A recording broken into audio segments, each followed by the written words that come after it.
Hello, everyone. I have returned. Let's start with the diet update. Today I weighed myself and I was 161 pounds, up a pound from yesterday. I honestly don't know what happened, but part of me believes it had something to do with eating a lot of olives before going to sleep. Just a thought. What was the food eaten today? Well, it was quite a variety. In the morning, I had a omelet with onions and cooked cauliflower with a little bit of sour cream in there.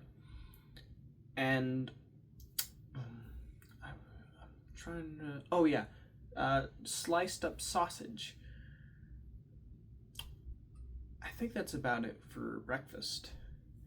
I then finished all of the Sour Patch Kid watermelon gums that I had on hand. Zero sugar gum. What can I say? I guess I just like the zing and the taste that it has in it. Then, after that, if I'm remembering correctly, I had a bowl of cereal that was low carb with it was the I forget the exact name, but it was a cereal with like 3 something on it. I forget, like low carb, high protein, something like that. But anyways, I mixed that with some of the 7 Sunday nut mix. And then I used almond milk. After eating that, I had the Last Quest spicy chips bag and my Spindrift pineapple drink. Now, the problem with Spindrift pineapple drink is that honestly, I feel like it tastes like more metal than pineapple. Like, I don't know, I don't really like it that much. Like, when I drink it, I feel like I'm drinking, like, just mostly water and aluminum flavor with a slight tint of pineapple at the end. Not a huge fan. But I have a whole case that I gotta get through now, so oh well. Probably should have gotten cherry next time. And then, for dinner, me and my mom together cooked a Thai-inspired dish that included olive oil, garlic, ginger, a stir-fry mix, and a rotisserie chicken. And of course, there was oyster sauce, there was sesame oil, there was soy sauce, and and a bit of monk fruit sweetener to give it that slightly sweetened taste that the dish would have had if we used sugar.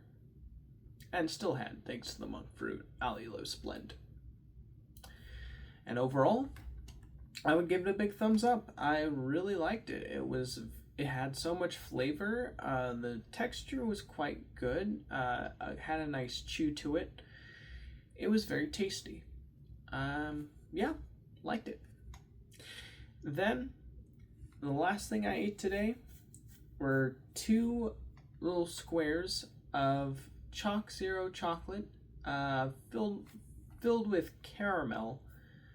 I gotta be honest though, this caramel left a lot to be desired. Now, of course, it's Chalk Zero and it needs to be low carb, so they can't use real caramel. Instead, they have to use palm fruit oil and monk fruit sweetener to give you the illusion that it is caramel.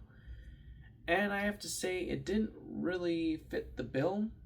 It was okay enough to be, like, somewhat passable, But if I'm going to be honest, I probably would never order this again because I just don't like the taste of the fake caramel they made. I just thought it wasn't the bee's knees. But now we've got like 4 bars of this stuff that we got to get through, so oh well. I wish they had a variety pack where you could order like, ooh, there's the almond one, the peppermint one, the caramel one, and I don't know, some other one. So that way you could, I guess a plain one. So that way you could just try each one on their own and decide for yourself. But for whatever reason on Amazon, they don't sell variety pack. It's just those ones on their own. I think that's really annoying. Oh well.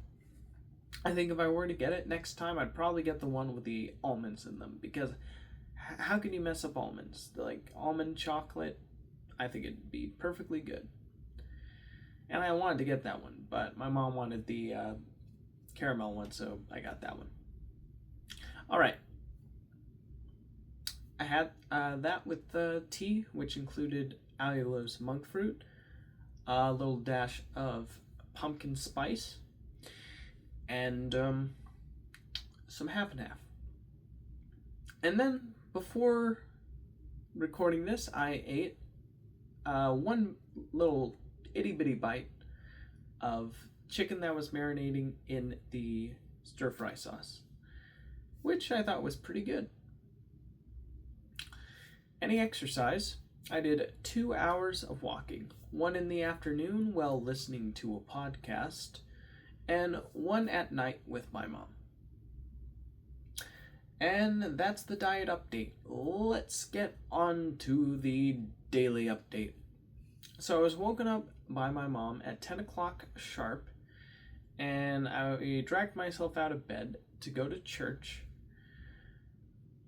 When we got to church, I spent a lot of time doing some drawing on the back pamphlet of my perceived storyboard of a scene from the book Infinite Jest, the opening scene with the school deans and the main character sitting, and it was like a first-person point of view. And then after I ran out of ideas for that, I was looking through my personal journal and just reading through it. And then I got bored of that, so I decided to finally put all that away and listen to the sermon. And anything stand out about it? Well, just have a relationship with God. And don't get caught up in the details and about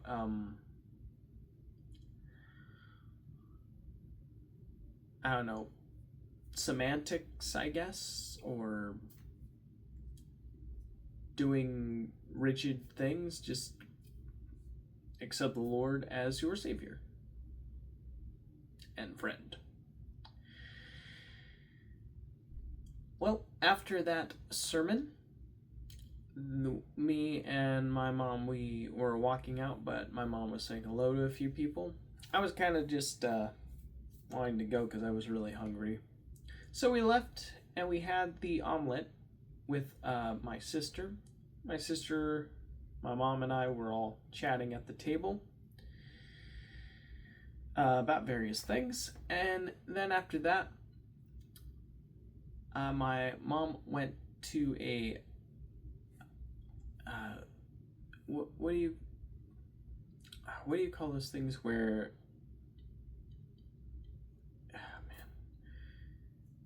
my mom went to a church event watch a family get baptized, and I went on for an hour-long walk. But before doing that, and before she left, I went on my phone and I decided to post the Pizza Nugget AI video remake on my YouTube channel. I posted it today, so if anyone's interested in checking it out, it's available to watch. Now, I do have complicated feelings about doing this. I mean, on the one hand, when I was doing it, I was kind of having a blast. I'm not gonna lie, because I just thought it was a lot of fun seeing like something that was so dated in terms of the AI video generation technology getting a modern facelift now. But on the other hand, I was basically just slavishly keeping it as close to the original as I possibly could. So, in a sense, it was fulfilling my curiosity, but it wasn't really creatively fulfilling at all.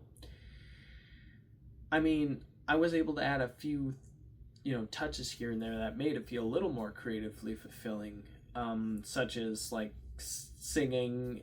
Me and my mom were singing lyrics. Had that run through a voice changer on 11 Labs to make it sound like using a guy's voice to make it sound more like something from Ghostbusters, because I thought that would be a fun idea. I mean, my mom actually chose the voice because she liked the way it sounded, and it just worked out that way. So yeah, that was fun. And I added some dialogue at the end of a guy calling saying, "Mr. President, the pizzas are aggressive." And the president saying, "Well, it looks like I have no other choice." And then he pushes the button to destroy the pizza monsters. Yeah, but overall, this was more just a fun little thought experiment than anything. Will I make more AI videos? I mean, there was that one I was working on with the woman getting abducted by aliens that I like have abandoned and haven't come back to in a while. It's like on my computer waiting to be edited in Adobe Premiere. I should probably just finish that and release it, like finish what I can about it. But it's probably, it would be a better idea to continue with the Brain Jam channel instead. Like all these AI video projects, I'm not gonna lie, I've had a lot of fun with a lot of them. But at the same time, you're basically like taking computers and having them do most of the work for you. Well, you basically just take what they give you and kind of work with that. And working with it and seeing visions be either revitalized or come to life, as with the case with the Alien video, where I storyboarded the whole thing. I took pictures. I asked the ChatGPT 4.0 image generator to make it look realistic, and then I got the video generator. What was it called again? The one Kling to animate it, and then I would take the finished animations, or generations. Well, I did that. Animations, and put them on a timeline, and then add like sound effects and maybe some music and stuff to make it more believable and immersive. I actually like adding the sounds better than like using the pre-existing sounds in a program like VO3, unless of course like you need the characters to speak, then it makes sense. But doing sound design and putting it together, like the music and everything yourself, like I mean, I didn't make any of the music for any of the videos that I've produced using this technology, but just creatively adding everything together, or in this case just adhering to the original as much as I could and seeing what happens. Yeah, there's something a little like fun and interesting about that. Okay, I've gone on long enough. I posted the video, and now it's out in the wild.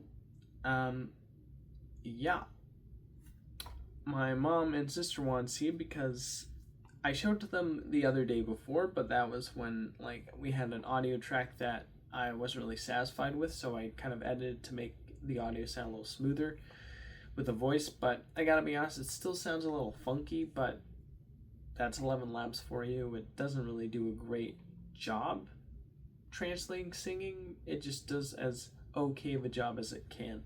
So it's not perfect, but it's okay enough. So yeah, there you go. And then my mom left for the baptism. My sister left to go to the gym. I left to go for a walk. I walked for about an hour while listening to a Simi and Jimmy podcast about a new Leonardo DiCaprio movie that just came out. That was directed by Paul Thomas Anderson, loosely based on a Thomas Pynchon novel. Yeah, it was pretty interesting hearing their opinions about it. Sounds like one of those hardcore, like, race movies. What I mean by that, it's like the characters are racing across the land. But yeah, pretty interesting. Alright, well, after I was done listening to that, I went into my room and I was listening to a brand new Digital Foundry podcast while playing the video game Quake 2 on my Nintendo Switch. An excellent port if you own a Switch and you want a cool first-person shooter to play. That's a lot of fun. That runs at 60 frames per second. Definitely give Quake 2 a try. It is an old 90s game, so the graphics are super dated, but it's still a lot of fun to play, that's for sure.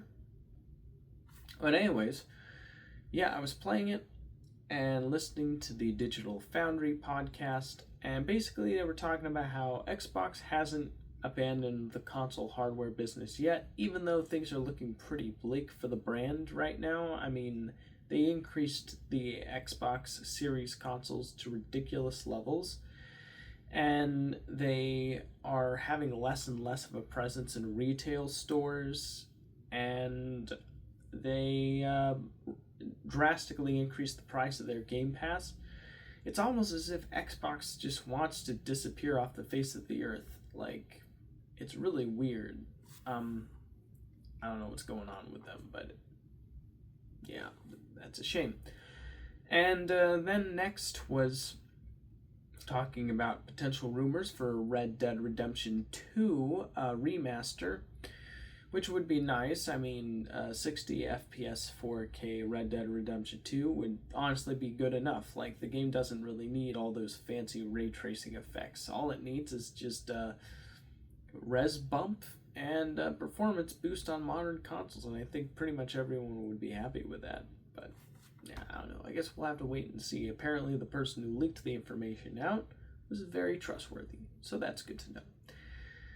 Another interesting thing I found was this new game, Yooka-Laylee, just released, which is a remake of the video game Yooka-Laylee, which was a spiritual successor to a 90s collectathon platforming series called Banjo-Kazooie, which was created by the same team who made Banjo-Kazooie, who went on to make Yooka-Laylee, who has now remade the game to Yooka-Laylee.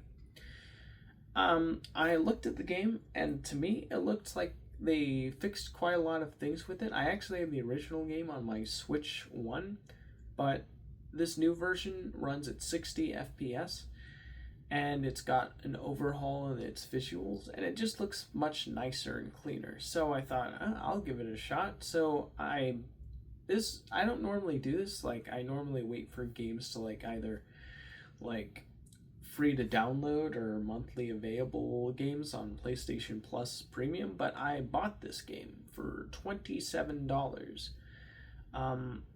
And I was about to play it, but then my mom arrived back from the baptism. We had our stir fry. My sister was getting ready for work, and she had to go, but she tried a bit of our stir fry, and she thought it was pretty good. As my mom was putting the finishing touches on it, and I did help by crushing garlics and putting crushed ginger in there, I decided to film her talk about what we did and what inspired us to do it as sort of like a fun family memory. And then she filmed me eating it and to see my review of it. and I thought it was quite good. Yeah, I really liked it. Very saucy, slight tint of sweetness thanks to the monk fruit. Um, Very savory. The mushrooms we put in there really absorbed a lot of the flavor, and it was just a very yummy dish. But we knew that it was mostly just olive oil fat, and we didn't want to sit and not like and have the food collect in our bellies and make us big. So we went on an hour-long walk together, and yeah, we had a great time. We got in all kinds of conversations. And when we got back, I made tea for us. We sat down, we finished the John Candy I Like Me documentary on Amazon, which was a very good documentary. I liked it because it showed that this actor, John Candy, he was not just a really good actor, but he was a really good human being who touched a lot of lives and seemed like he genuinely cared about like not just the work but the people he was working with.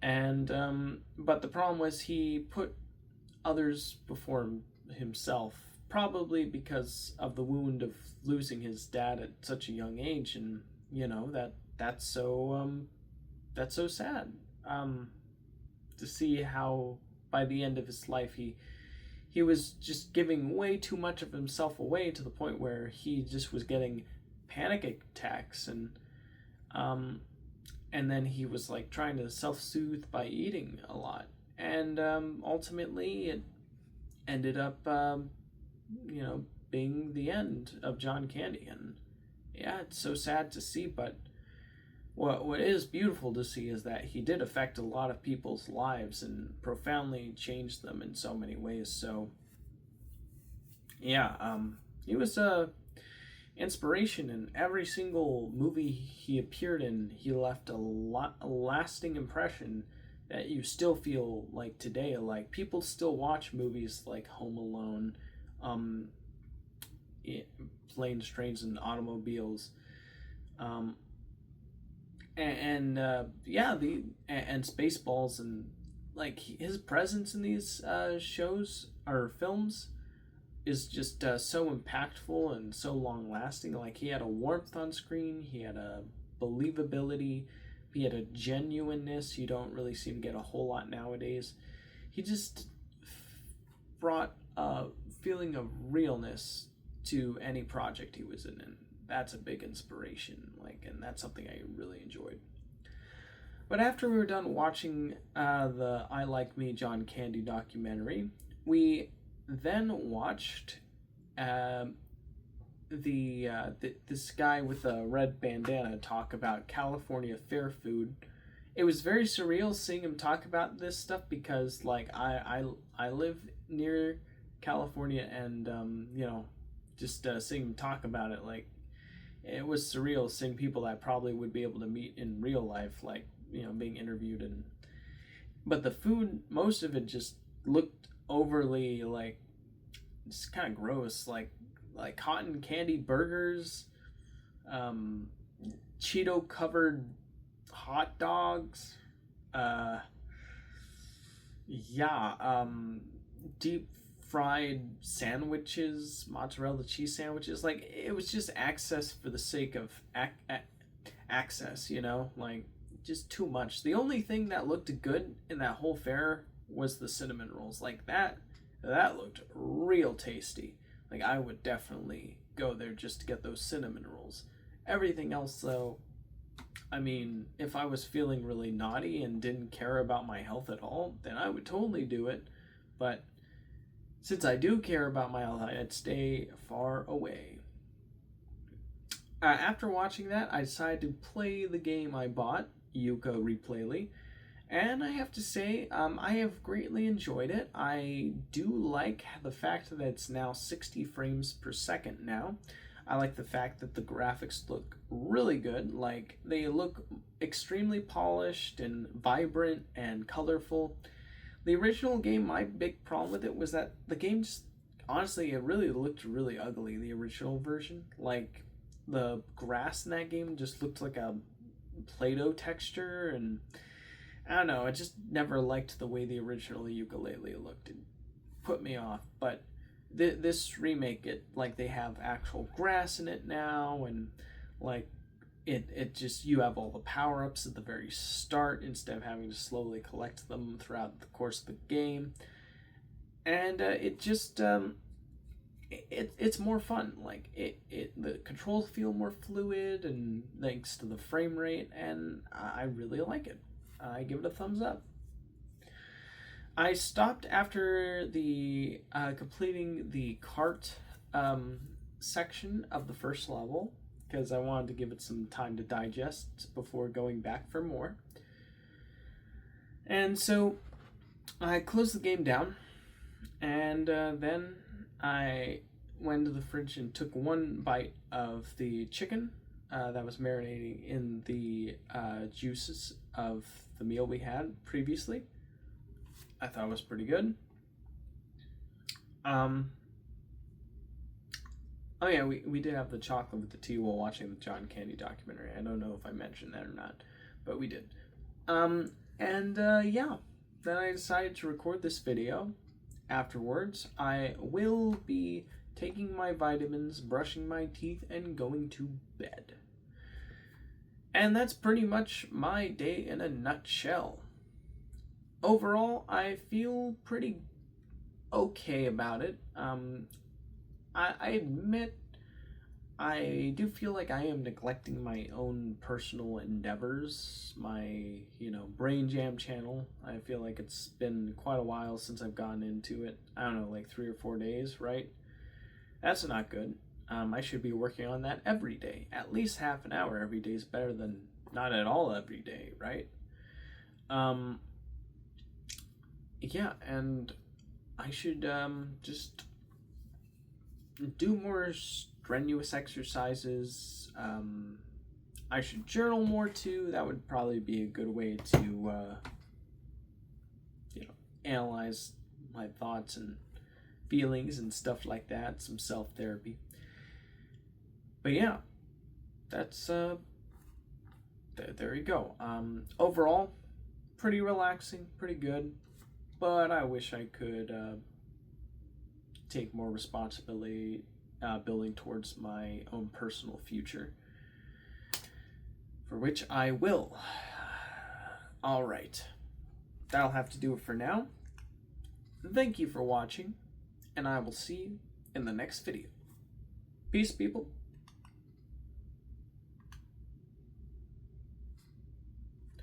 Peace, people.